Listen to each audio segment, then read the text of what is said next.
Welcome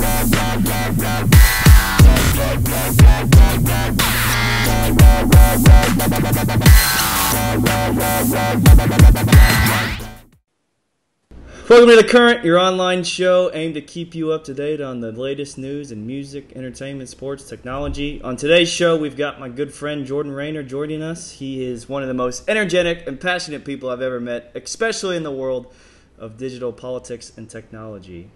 Jordan, thanks so much for coming on the show, man. Thanks for having me. I appreciate it. Well, Jordan is a top 25 rising political star in Florida. Congratulations. And he just launched a new project called Citizinvestor, which we will talk about here in a little bit. But, man, I follow you on Instagram, and you are all over the place. I think you travel more than I do. I tweeted the other day, Facebook has become the place that I share Instagram photos with people who aren't on Instagram. Yes, I think I saw that. Instagram has really become my social network. I love it. It's my go-to. It's the first app I check in the morning. I have a lot of fun with it, and I travel a lot, so that makes it a little more where are some of the fun. cool places you've been lately, and where you go anywhere cool this fall? Yeah, so my wife and my favorite thing to do is to travel with my wife, and she's been wanting to go see the leaves change because living in Tampa, we don't get to see fall foliage. So we're actually heading up to Georgia to go pick some apples and see some leaves change in a couple weeks. So that would be exciting. Cool. Yeah. Well, I saw that Citizinvestor they had their first petition signed. So yeah, congratulations. I'd love to talk to you a little bit about that.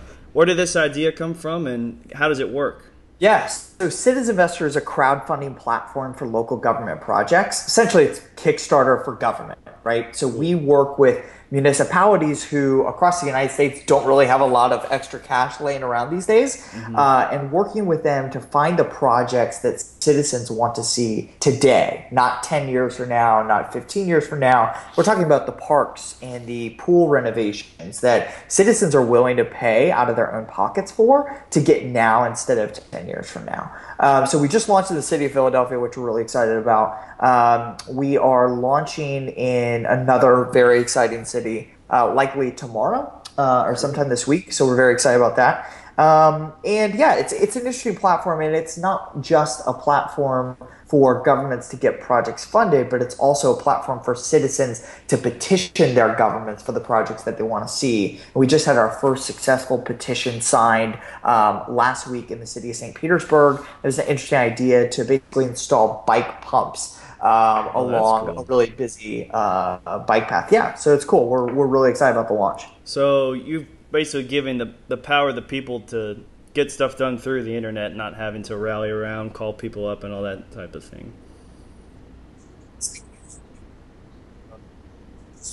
We saw there was a really old pool, really beautiful, architecturally sound pool, and they badly needed renovations. It hadn't been renovated in decades. So the citizens got together and they went to the mayor and said, "Hey, we want this pool renovated." He said, "Sorry, we don't have any extra cash laying around, but if you raise it, then we'll renovate the pool." So they really went door to door collecting cash with no guarantee that they were going to reach 100% of their target funding goal. And we kind of looked at that model and said that that's not efficient or scalable. And we kind of saw the success of crowdfunding platforms like Kickstarter and Indiegogo and asked ourselves why that model couldn't be applied to local government projects. And that's kind of how the idea was born. Cool. Have you hired Ron Swanson yet? We have. Ron is on a retainer to lead our outreach to mayors across the United States. We're thrilled. I'm sure he'd make a great mascot for you guys. I think we should incorporate him into our logo somehow. Citizinvestor. So yes. Well, moving into kind of the political arena, both conventions for the major parties just wrapped not too long ago. We're just seeing some really cool stuff with digital technology, and the debates are starting this week. They're live streaming on YouTube. What's your assessment of that, and what's the future for politics and technology?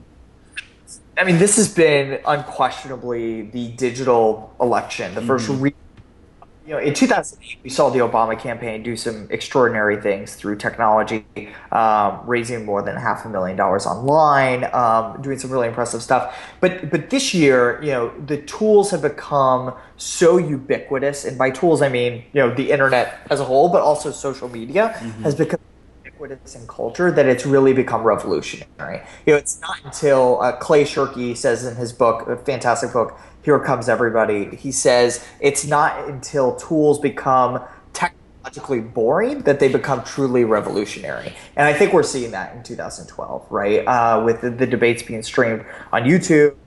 It was really interesting at the Republican National Convention in Tampa. Everyone saw the Romney Ryan logo. It wasn't accompanied by a slogan. It was accompanied by a hashtag, Romney Ryan. The social media election. It's really exciting, and it's kind of being taken to the extreme. Tumblr is actually doing live GIFs of so they're live generating GIFs mocking the candidates during the debates, which is just fascinating to me that we've reached that level in our political debate. But it's a fun time. It's going to be a really quick. I think it's 35 days until Election Day. So it'll be really interesting to see how the candidates leverage the tools and the platforms that they've been building for 4 years for the home stretch of this really critical election. Do you think by the next election we'd be able to vote online? No, absolutely not.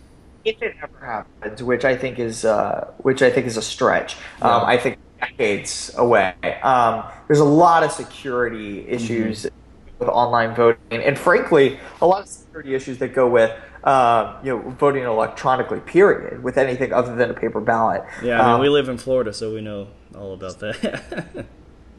Great on Coursera. Coursera is a site that allows you to take university level courses for free and allows you to take the tests and everything and get grades. And there's actually one on election technology that if you're interested in technology and politics, I would highly recommend. Cool. What is that again? It's Coursera, Coursera.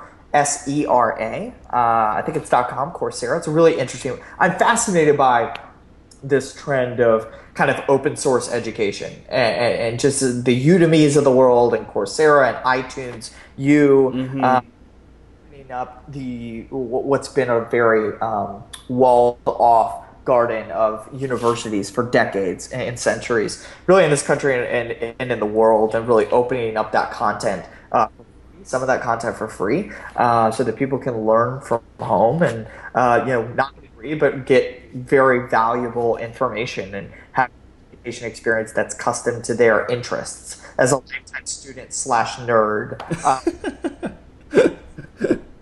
It's great.